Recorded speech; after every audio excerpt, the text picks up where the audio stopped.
is watching you. He's actually watching you.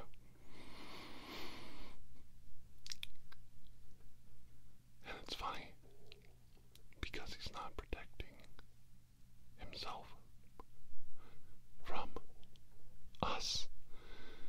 He's protecting you from us. George Orwell would be turning over in his grave if he saw the world we've created. So dark, so gloomy. So much of this world has been built around protecting us from us. Do you know what I mean? Have you ever thought about it?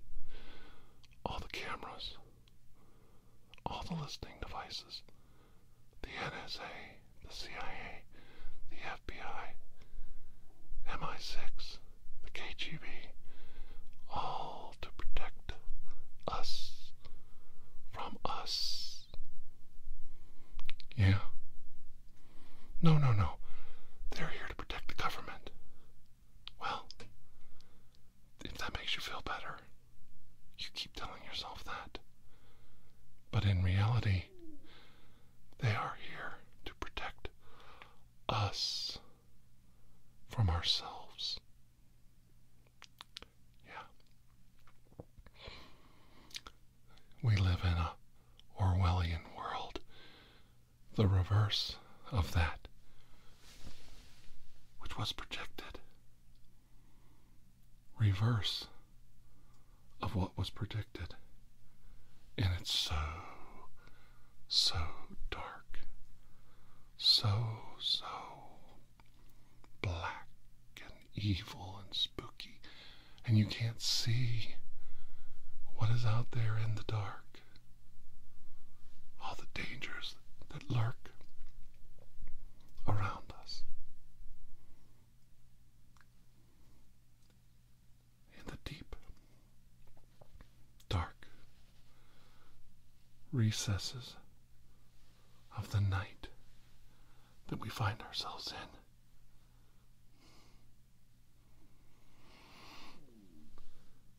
We are in the age of the lone gunman, the lone assassin.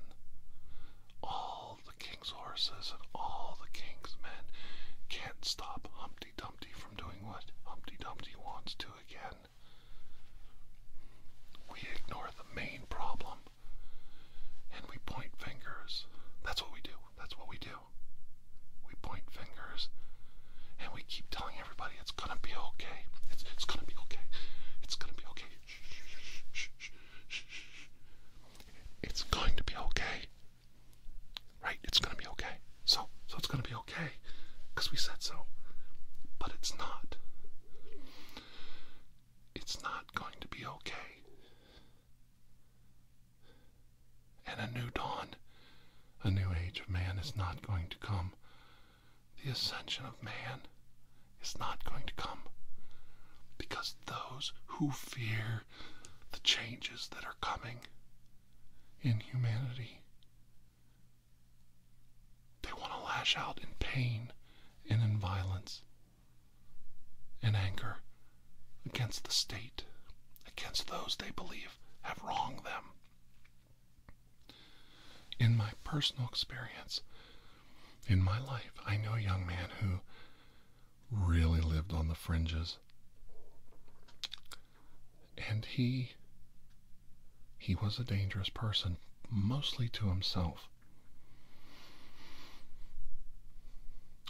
One day, after court orders and restraining orders and domestic violence charges and assault charges and little short stays in jail, he finally took a shotgun and went out into a field and he shot himself.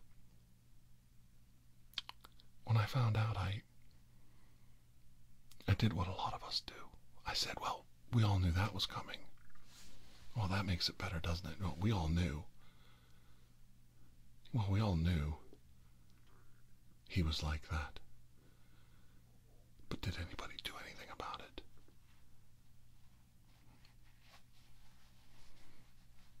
I think back to him because I see it happening now. The people on the fringe, the people left behind, the people who think nobody is going to listen to me until I make them listen. They'll listen to me now.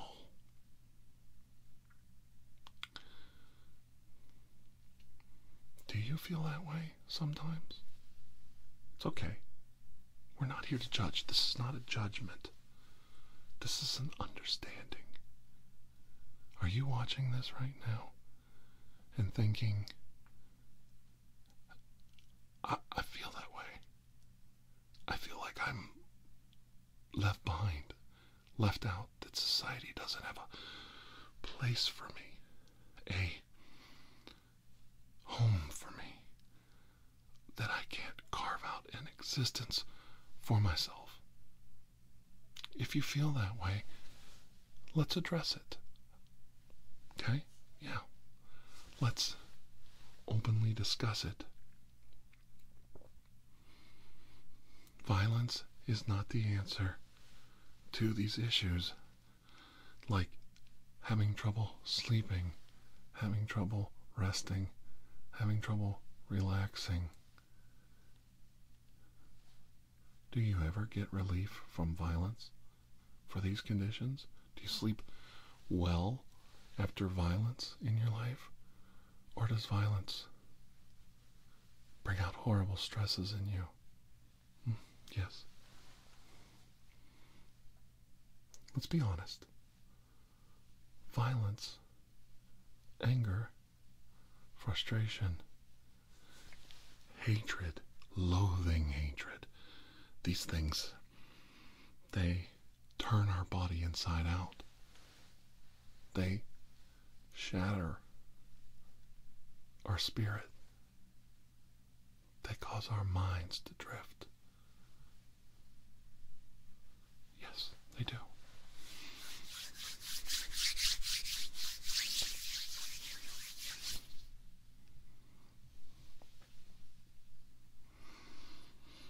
You need peace in your life and peace in your mind. In your mind, you need peace. In your mind, you need tranquility. In your mind, you need hope. And there is new hope. I don't have all the answers, but I've lived long enough to know that there is hope. If you're watching this video right now, you know you need help. You need help with your sleep problems. You need help with your anger problems. You need help with your anguish and frustration in life. And it's okay. It's okay to be frustrated. It's okay to look at the world around you and go, I don't like this. I don't like where it's going. I don't like how it works. I don't like how everybody makes decisions in my life but me. And you get so angry. But you've got to lift that veil. We've got to pull that veil back from your eyes. This is a soothing talk to get you to think about the world we live in. Big Brother is not here to protect himself from you. The thought police are not protecting the government from you. No, no, no. Contrary to popular belief, the thought police are protecting us from us. The crime on crime on crime, one after another, that we do to ourselves. And we put more and more layers and layers and layers and layers of protection and laws and we complain and we put more laws and laws and laws, and all the laws in the world, all the restraining orders in the world, all of the convictions in the world can't stop the determined individual with a hurt and damaged soul. Now, look around you. We do not address the core issue here. In our society, look right here. In our society,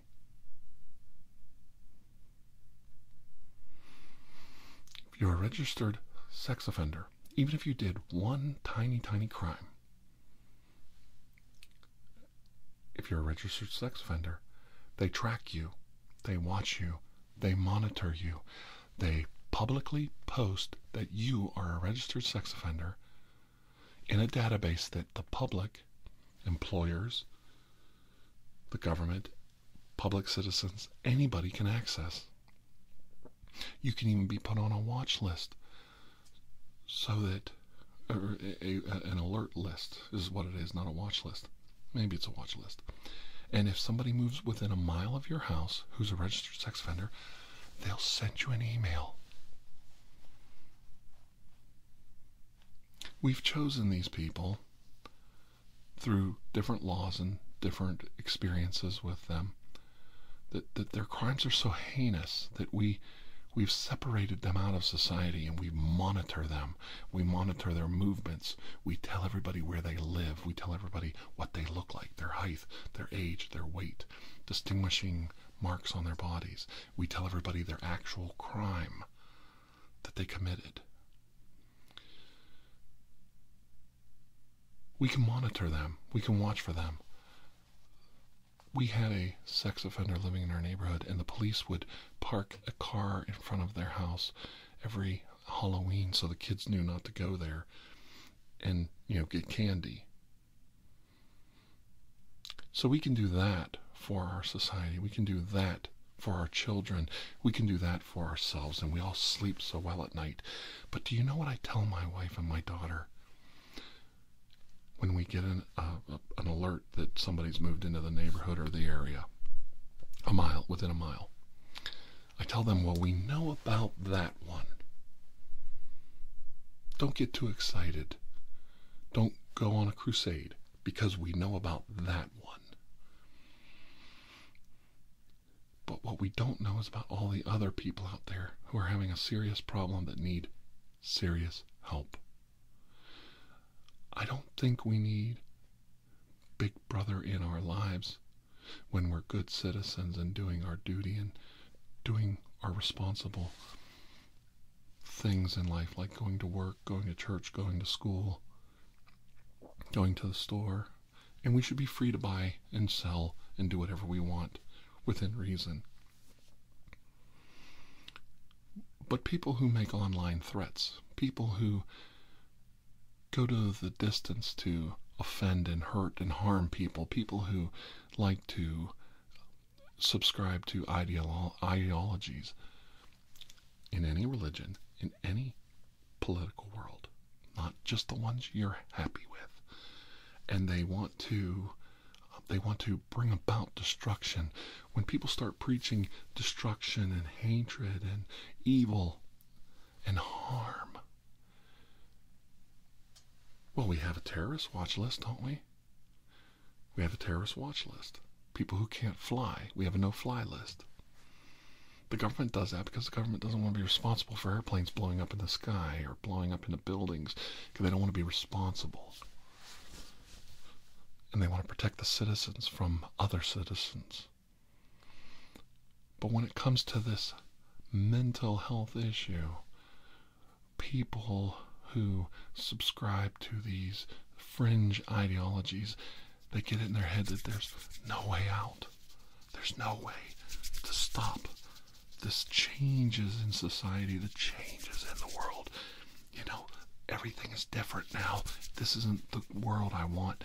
I want to go back to the good old days, the good old days, the good old days, the good old days. And I'm going to make them listen. We do nothing. We do nothing as a society. We do nothing. We even do less than nothing. We actually advocate for more freedom for these people. And this, I want you to listen. I want you to hear the words that Dr. Andrew Michaels says.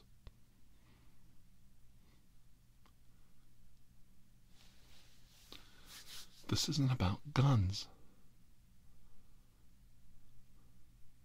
This is about violence. This is about mental health issues. This is about a government and a people turning a blind eye to a situation that needs addressed. There are adults and children out there who are in severe pain and anguish and mentally sick and need help. And they need help now. They need prolonged care. And that kind of care is expensive. When I was a child, there were these mental health institutions. We all called them nut houses, loony bins. And they would say, like, well, we're going to send you to Woodside. Well, when you got sent to Woodside, that was a mental hospital. So it was a big joke. Mental health was a joke. It always was a joke. But when you look at all the domestic violence and all the PTSD that's going on with our dear, dear soldiers, our dear, dear police that are supposed to be protecting us, our firemen, our first defense in any tragedy, our first defense in any emergency. These people are suffering silently sometimes and in anguish and pain, and we don't want to address it because we don't want to pay for it as a society, as a government. We don't want to pay for it. We don't want to have to keep a list. We don't want people to come on the list and come off the list. Because that means somebody has to monitor the list. Somebody has to check the list.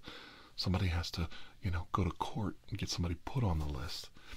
And we don't want to go to the trouble because it costs money.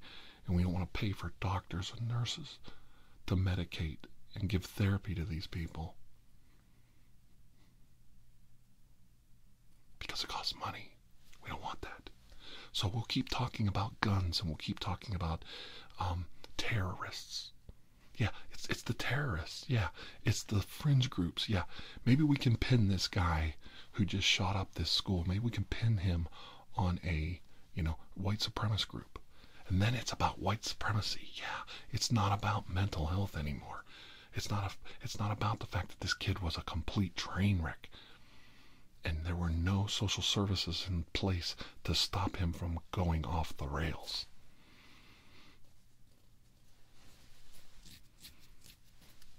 Tell me I'm wrong. Unsubscribe. Hate me. Tell me I'm a bad person. Tell me I don't have a full view of the problem. That's fine.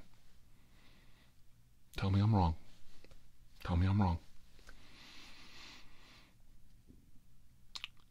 After the Persian Gulf War, there was a slew of newspaper articles of soldiers coming home and doing crimes. I'm going to just say crimes. They were taking these men from the battlefield and just turning them loose into society, and they were unprepared. They weren't healthy enough to adjust, and there was no system in place to protect these men. There was no help for these men. These men gave their lives. They did. People gave their lives to protect us. And when they return home, they give them a parade maybe, or a little wave, or a free cup of coffee at McDonald's, and then go ahead, get out of here, go find your way.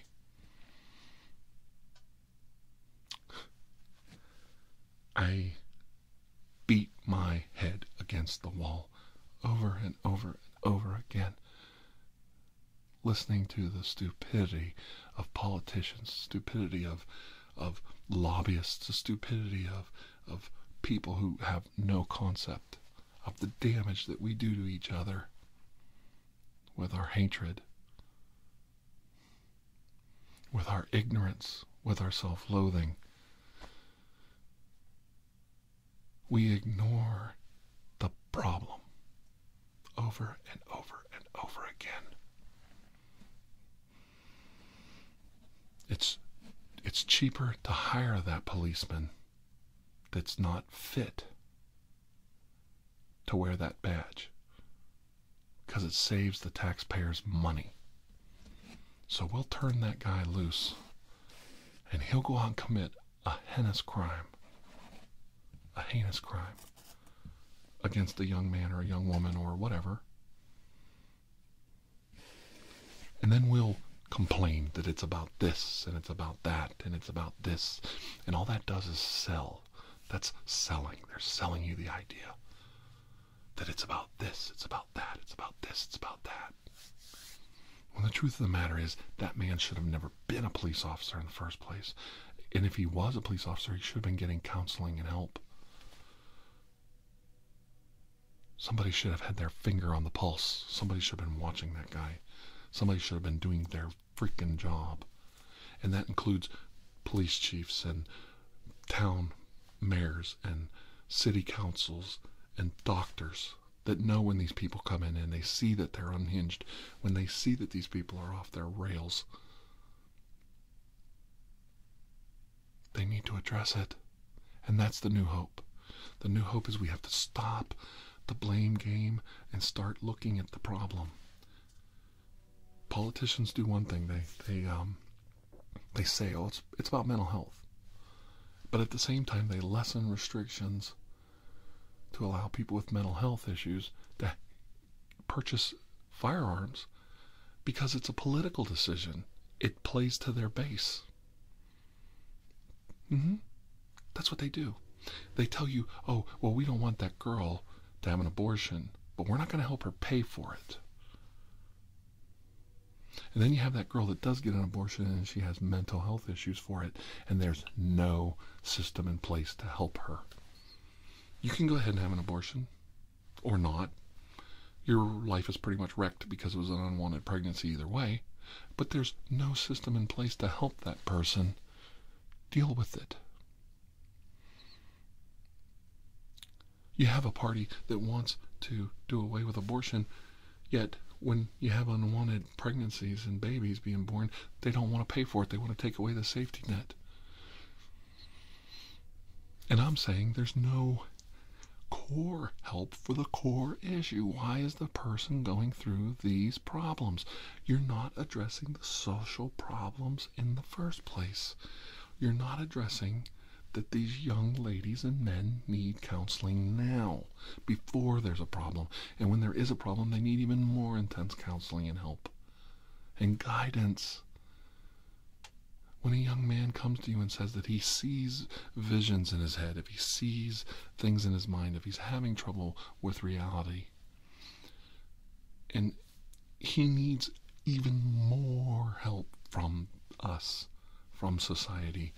When a police officer is fired from one community and hired into another, he was fired. Why was he fired? You're not even allowed to ask his former employer anything outside of a few questions about his, attendance and things. Have you ever looked at how job applications work? How many people slip through the cracks if they're savvy enough? They cause problem after problem after problem after problem.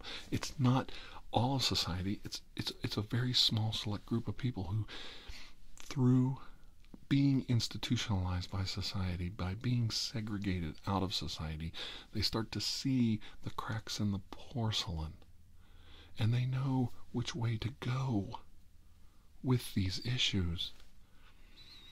They know how to avoid counseling, avoid getting put on lists, avoid people finding out their true intentions. When these flags pop up in people's lives, they need help. They need somebody to stop and say, do you need help now? Let's address this. Maybe we need more apprentice programs. Maybe we need more government watch lists. Maybe we need more mental health for our citizens. Maybe we need to quit blaming everyone. Quit blaming an inanimate object for all your ills in the world. It might be hard to believe. I actually have a friend in Nice, France. And believe me, when that guy was driving that truck down the sidewalk, a truck, not a gun, and running people over, I bet she wished they had a gun so they could shoot him and slow him down. Violence will take the form of the easiest path to do the most destruction. Did you hear me? The storm doesn't go over the mountain, it goes around it. Violence will take the easiest path to cause the most destruction. It's time for us to stop blaming each other. Stop making excuses and start showing each other that we freaking care.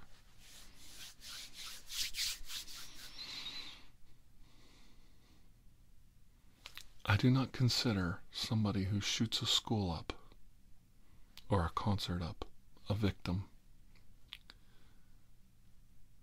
I can't do that. I can't stop myself from the anger inside me and say that person is a victim. You know, if they killed 10 people, plus themselves, add one more. Because 11 were killed that day. 11 souls were lost. I can't bring myself to call these shooters, these mass murderers, victims, but in a way that's very clear, and I know in my heart they are a victim. We created them. We allowed them to flourish. We allowed them to gain the notoriety that they craved. We build our own monsters. I don't like to go political, but so many people complaining about our current political situation with who's elected and who's in office and blah, blah, blah, blah, blah. You put them in there. We put them in there. They didn't magically get in there. You put them in there. We voted them in. We put them in there. I don't understand that part. The disconnect. You have the government you have right now because you put them in there. You have lobbyist interests running your government because you allow it. You keep voting these people in.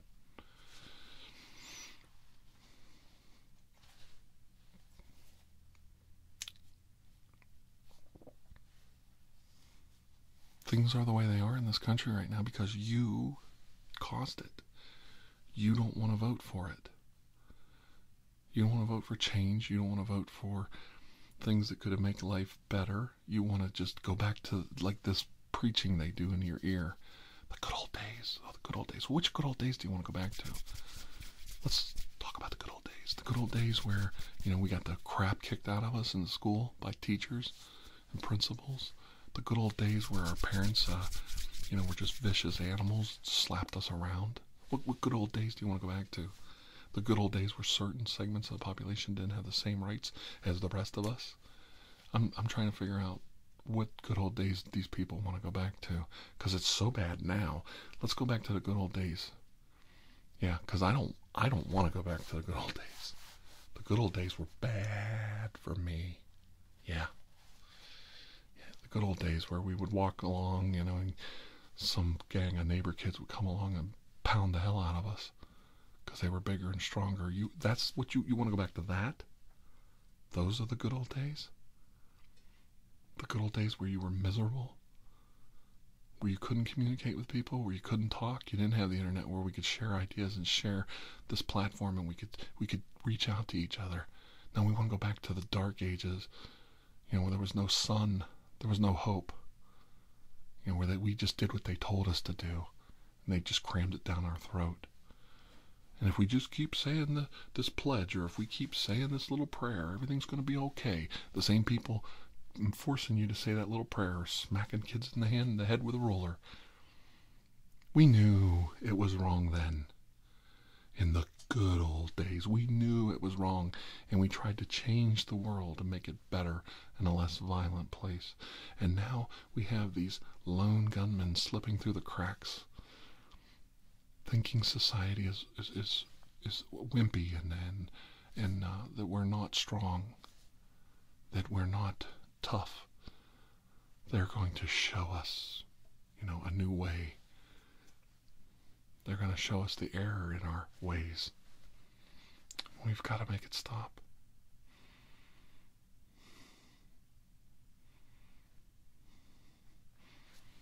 I do talk a lot about different things, but I want to tell you one thing I do believe. I don't believe these. And this was made in God's image. This isn't what makes me like God. What makes me like God, what makes you like God, is this right here. Right there. When you create, when you think, when you become better than your sum of your parts, when you help another human being, when you help make the world a better place, when you create, when you bring hope to others, that's when you are in the image of God. That's when you are in the image of your Creator, whoever He is, whoever you think that is.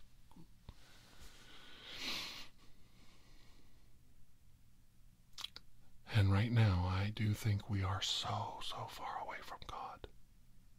And it's got to stop. We need to quit playing the blame game and start helping each other. Start caring. Bring hope to each other. You see these people in your life. Say hello.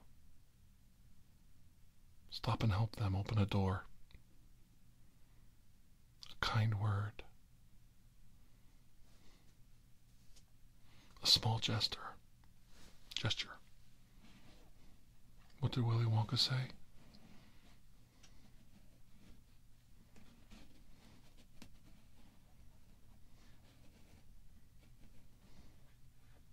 About a small gesture in a cold world?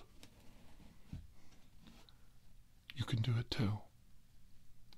You can bring hope to the world. When you catch yourself playing the blame game, stop and start making concrete decisions that make a difference. Okay? All right. And I'm sorry if this isn't the video you expected or the video you wanted to hear.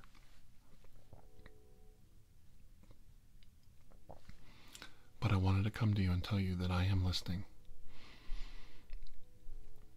And a lot of you contact me. And you need to hear this. You needed to hear what I had to say today. And I know you're thinking about it too. So don't be ashamed and don't be afraid of your own thoughts. Have a good day. Bring hope to the world around you. Okay? And until I see all of you again, my name is Dr. Andrew Michaels. Remember, I'm always here to help you. And listen. I will listen. You can write to me. I'll listen. Until I see all of you again, please have a most blessed day.